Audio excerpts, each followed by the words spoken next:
What's going on, everyone? Camille here, back with another week of the MLS Digest preview show, where we give our best bets for each MLS week. And to recap Week 9, we went 4-1 overall, so a fifth straight winning week. We're on fire right now to start the show, since we started getting this going this season. Um, and we went 4-1 last week. Once again, we started off with a kind of a tough pill to swallow with the Crew. Gave up two shocking goals to the Timbers, but credit to the Timbers. It seems like Crew are clearly focusing on Champions Cup. Um, but I thought this was a good spot to kind of trust to back them, but kind of a little bit unfortunate on the defensive side. They got two goals, so thought that would at least get us a push, but they were playing from behind all game, and had a few really bad defensive moments. So, we faded the Crew in the past. During the while they've had these midweek Champions Cup games, and that kind of helped us or got us going right a little bit. But I think I might just avoid their games for a little bit until they can start actually focusing on the MLS season in terms of trusting them instead of fading them. But to move on, we had Miami and Nashville both scoring over 2.5. As expected, pretty easy cash there. Nashville scored in the few opening minutes. I think it was an own goal off a corner. They created like over two expected goals, only got one. But Miami, leaks to everyone, and then Messi is Messi, and he's now Miami's just focusing on the league, so they got going, and that ended 3-1. And then RSL, wow. I thought they would squeak out a win here on the road against the Fire, my team, who have been kind of getting some crazy, end of game results recently to get a few wins. So we kind of predicted RSL would keep it tight and scrape out a win, but this was just domination from the start. 4-0 on the road to the Fire. Really, really shocking stuff from Chicago here. But RSL gets it done, and Chicho Arango's looking insane, leading the Golden Boot race. And then we had another, both scoring over 2.5 between KC and St. Louis in that rivalry game. I'm pretty sure that hit in the first half, ended 3-3 regardless. So another KC collapse. They allowed another stoppage time goal, dropping more points. But that ended in a tie. That was a really interesting game. Probably the best game to watch as a neutral. Actually, I might be wrong, because our next best bet to cap off the 4-1 was Galaxy ML and over 2.5.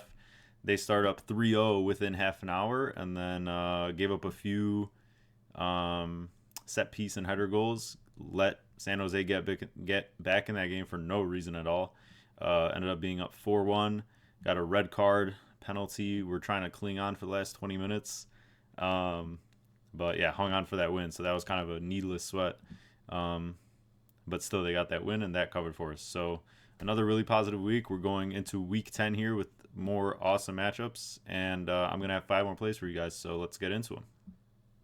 So for our first bet for the week, we're going to be taking, you guessed it, Galaxy team total over 1.5. Honestly, it's hard not to bet them every week with the personnel they have, the matchups they're getting this early in the season. Listen, they put 3 past Vancouver, one of the most stubborn defensive sides in the league, on the road. So that should tell you enough. But Austin is second worst in expected goals allowed per 90, giving up almost 1.9. Galaxy, as we know, are top 3 in expected goals so far, and no injuries here. And we trusted them last week with the money line and the over, but I don't want to trust them on both sides of the ball here. But at the same time, I don't want to trust Austin, to score. But I think they definitely can, because anyone can score against Galaxy, just like Galaxy can score 2 or more against anyone else. So I'm only going to worry about one side of the ball here, not going to worry about a collapse like last week that, almost killed us against San Jose. But yeah, Austin just still pathetic defensively. They're coming at home here, so that's why I also don't want to trust both sides of the ball for the Galaxy. They've been, to their credit, really better at home. They've scored 2 at home in 4 out of their 5 home games so far this season, against mixed opposition. and they're just coming off a pretty big road win against Dynamo, who have been looking really good. So I think, especially at home, even though against better teams, such as when they played St. Louis the other week, they kind of sit in a low block and just prey on the road. But I think at home they're gonna try and go for it more here. This might be back and forth. And the only thing I'm kind of worried about here is weather. There might be some sort of heavy rain potentially. But we've seen, even with a kind of a horrible field when the Galaxy had against the Sounders, they got one early, still got their chances. They did end with one in that game, but they still are probably the best, ball moving team and passing team in the league, so they can still deal with those type of conditions. And against a defense as poor as this, it's impossible not to take it at an odds like this. When I think the odds for this is going to really move, by game time, regardless of the weather. So we're once again going to trust the best attack in the league here, in what could be another shootout. I don't want to trust this defense this time around, and trust them to win, but 2 here should be pretty straightforward. Second best bet here between New York Red Bulls and the Vancouver Whitecaps. I'm going with the under 2.5 between two of some of the top teams in their respective conferences, Red Bulls in the East and Vancouver in the West. Vancouver coming off a really, really good road win against Sounders 2-0, and Red Bulls a 2-2 draw on the road to LAFC. Listen, these two teams are obviously two of the top teams in their conference, but a lot of that stems from their defensive side of the ball. Both these teams bottom 5 in expected goals allowed per 90. Red Bulls not even giving up 0.9 a game, and Vancouver just over 1. So both these teams are tied for second best in goals allowed with 9, with some other teams, but they're barely giving up a goal a game, if that. So Red Bulls at home have held teams to two clean sheets out of 3 games. Against Chicago in that other week, they were a man down for half the game, still pulled out a 0-0. Held Miami, even though they were down some guys. That was a 4-0 at home. Whitecaps, 2 of the 3 away games have gone under, and in 2 of those, they've won all 3 of their away games. And in 2 of those, they shut out their other opponent. But obviously, this is a whole different team. Both of these teams have some of the lowest possession numbers in the entire league. They aren't comfortable kind of breaking teams down as much. And we know how much Red Bulls love to press. So I think it's going to get a little bit uncomfortable for both of these teams. Vancouver, especially on the road again, is going to want to hit on the counter and stuff, and just be more compact, even though that's already their identity, especially going on the road against a Red Bull team like this. I don't see much separating either of these sides. You look at 2 of the best teams in their conferences, and you think, there should be goals, but that's just not really their identity. Obviously, Red Bulls have been more attacking minded this year and have better options up front with Forsberg and Morgan coming back, but I think Vancouver, both these play styles are suited to kind of a more tighter game. Neither team's going to give up much. And if stuff happens on set pieces, then so be it. But I just don't see much separating either of these 2 teams. And Vancouver's been kind of on a bit of a road trip here. They went to Sounders, which wasn't far from them, but now they have to go all the way to the East Coast right after that. Red Bulls coming back from LA, back home, so both cross country trips. I like this price here. I don't see any weather concerns for the time being, which obviously would help an under, you would think. But just going to mention that. This is just a really playable line for me. And neither of these teams gives up much, hasn't been giving up much. And I think they're going to respect each other a lot in terms of, how compact each is. Third pick of the week. Unfortunately, I'm going to be fading my fire again here. Taking Atlanta on draw no bet, which to me is just another crazy odds that they are this much of a dog in general. These teams already played. We had the over 3 in the last time they played in Atlanta, Atlanta killed them 3-0. Chicago had a couple decent chances in that game, but Atlanta put them away, got one early, and then just controlled the game. And yeah, Giacomakis is going to be back here for Atlanta. He was injured the past couple games, but he played half an hour last week against Cincy. And the Fire, like we just talked about earlier in the show, we had RSL drawn a bet against them last week, and 4-0.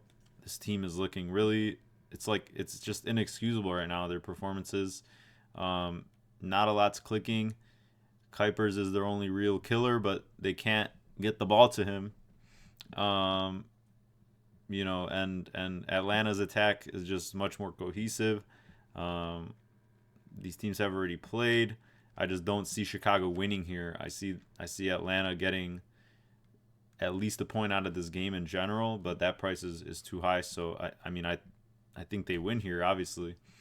But yeah, Chicago has really fallen in their offensive output and production, and both of these teams are kind of in that top third or top half of expected goals allowed per 90. So neither defense really trustworthy anymore. Atlanta's had a few collapses at home. They just collapsed to Cincinnati after going up 1-0, lost the game, and then they collapsed to Union at home. So they've had sort of their own problems on the defensive side of the ball, especially kind of getting overzealous and trying to put teams away, and that kind of ends up backfiring when teams hit them on the counter. But I don't think Chicago, has the personnel to be able to do that kind of thing, and especially if Atlanta goes up here,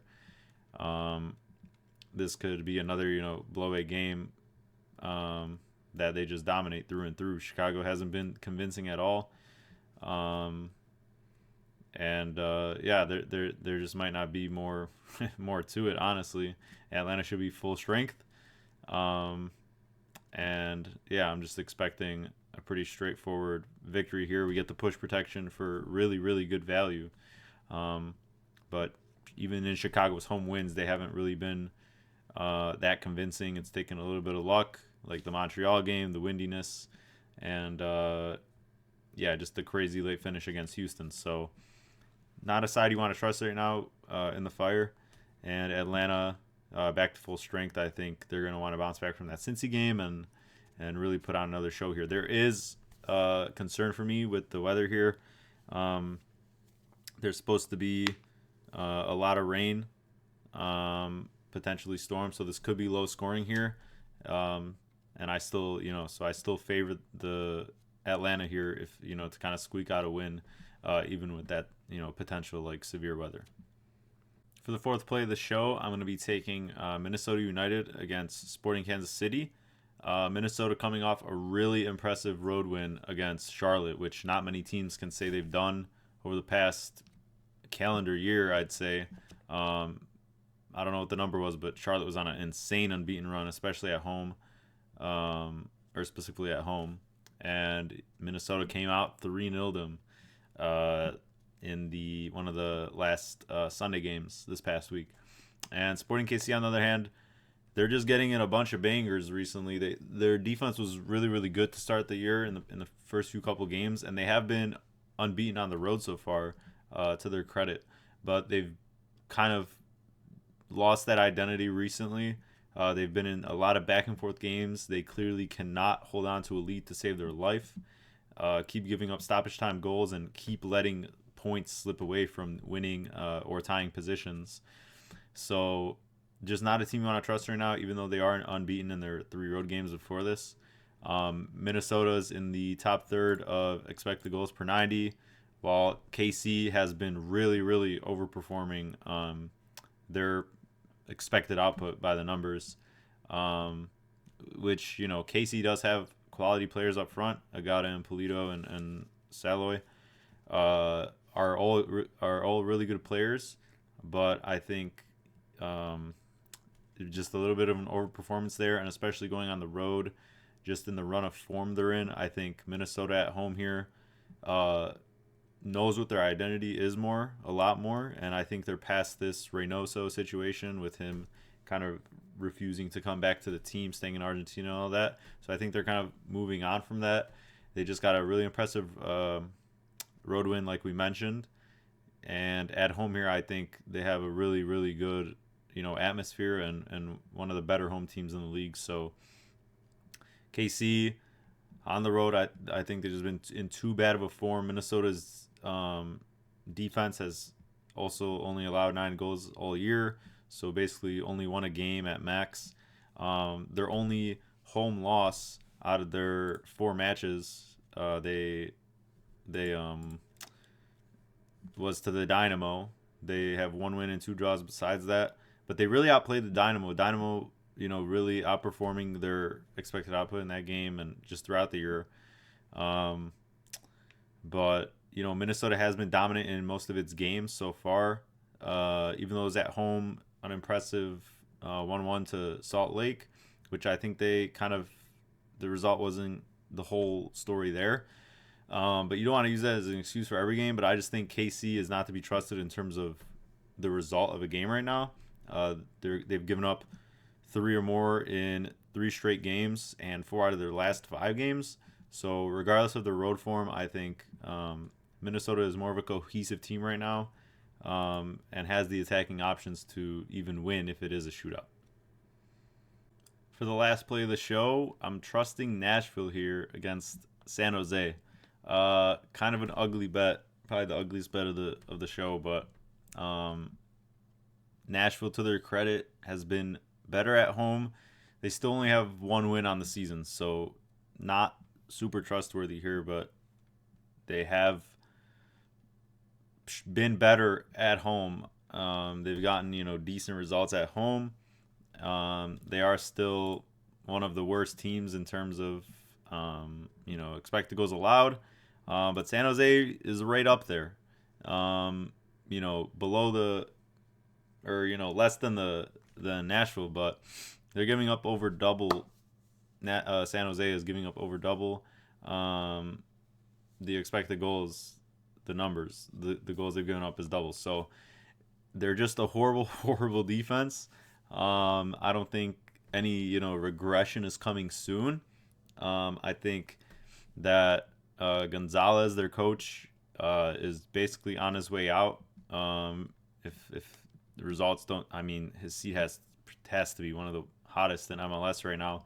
A couple other teams like NYCFC and Austin have kind of turned it around and gotten some decent results. So I think Gonzalez here has the hottest seat of them all.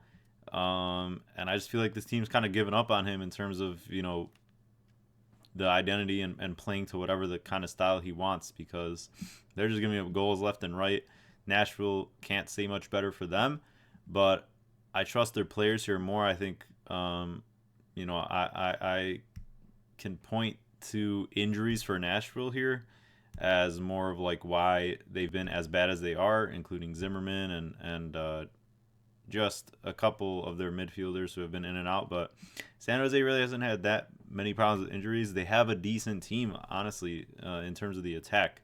But that doesn't, always lead to wins. I just don't think they're being optimized to their best potential, under Gonzalez. And I don't know, this might be another, shootout here, because neither defense has been trustworthy at all. But I think Quakes still 1 win and 8 losses, not even a draw. It's really been one way or the other, and it's really been the other, most of the season right now, and especially on the road, where they haven't picked up a point yet. I'm gonna trust Nashville here just barely. I think they're a little bit more cohesive. Even though they just got pummeled by Miami, it's Miami, and I think that week off right before that might have helped some things. But I think the Quakes are just ready to move on, and I don't see this picking up anytime soon for them until they kind of get a new coach and these players get believing again. So my 2 other honorable mentions here that I kind of thought about betting or was close to putting on the show, and or like just are really interested in, just as a neutral, were the Revs in Miami and then Union facing RSL. So to start with Revs in Miami, interesting lines there. Miami plus money on the road against the worst team in the East right now. But the big story for me is whether Messi plays, because I think Revs are a team that Miami can get by without him, and the Revs are on turf, obviously. So I don't know if Miami wants to risk that. I think they can really make it a match and get a good result without him. So his kind of status is up in the air. And Suarez as well, honestly, with his knee problems and movement problems so far this season. Like, I don't know what their statuses are going to be. If Tata's going to want to hold them out, maybe. But yeah, I mean, it's basically going to be sold out. I think it's at 60,000 tickets were already sold out of like 66,000. So the fans are expecting Messi there, but I don't know if he's going to play. Like, honestly, it could be another fire situation like last year. So yeah, that's going to be interesting. Probably, the marquee game of the week because of the sold out stadium and how many people there are, like it was with KC against Miami. But yeah, just nothing, no info yet. So, this line's probably going to move by game time once those statuses are confirmed, but just nothing to, can't really make a confident bet here. But going to be a good match to watch probably, regardless. Should be goals in that one, I feel like, with or without Messi, with how bad the Revs have been. And then moving on to Union RSL, I was really close to firing on the Union here at home, hosting RSL, who Union still the only unbeaten team. They just had a week off, but I think that week off might hurt them here, or might keep them a little. It just might have hurt them because they're the hottest team in the league in terms of that they're unbeaten. And maybe it might have helped them a little bit because they were in Champions Cup, but that was earlier. They kind of had about a month or so like non-CONCACAF action, so I think it might hurt them more than it helped them. And RSL is really, really dangerous right now, obviously, but traveling all the way east, after playing the Fire last week, so they're kind of on a road trip. I could see a draw here, so Union remain unbeaten, but I was going to take them to win, but that's kind of keeping me out of this. And the fact that not part of this match week or whatever is a match between Union and Sounders, which I think was in like the second week, that got postponed because of really bad weather, and they're going to make that up the Wednesday after the matches on Saturday coming up. So or Tuesday, it's Tuesday or Wednesday. So Union have about 2 games in about 4 days or 5 days. So I don't know how they're going to deal with that, rotate, and they're playing they're going to be at home for both games, but I think still RSL is really needs to be respected. And yeah, just not sure how Union are going to come out of that little bye week. So yeah, these are 2 really interesting matchups besides the one we're betting. But kind of wanted to take you into my thought process into like what made me kind of reluctant here, and just why I wasn't gonna include those, because I want to have the most info we can in terms of weather and players available and all that, and want to beat like the line movement before Saturday, because most of these games, no matter what it is, like the lines are gonna move a decent amount to where it's kind of not the best to just play these straight, and the prices we're getting right now for our plays are pretty good in my opinion. So yeah, these are just 2 interesting games once again, and looking forward to watching them outside of the ones we have the bets on. Thanks for watching, guys. If you like this content and the picks, please make sure to like the video. It would really go a long way, and if you like the channel, please subscribe for more weekly content. And yeah, looking forward to another great week. A lot of matchups going on that are gonna show us a lot more about these teams, and just like those couple other matchups we mentioned that we're not even on, are really, really good watches as a neutral. And yeah, just to recap the show so far, through 5 weeks, 5 winning weeks, we're 15-4-2 on our best bets overall, with the 2 being 2 pushes, and only 4 losses. So really, really good start, and 5 more plays this week that we went over, looking to run it up once again and take advantage of these lines as early as we could get them, guys. Want to get the best lines we can because I expect most of these to move a little bit as we get closer to game time on Saturday. And yeah, just best of luck once again, whether you decide to tell or on your own bets. And I'll see you next week for week 11. See you guys.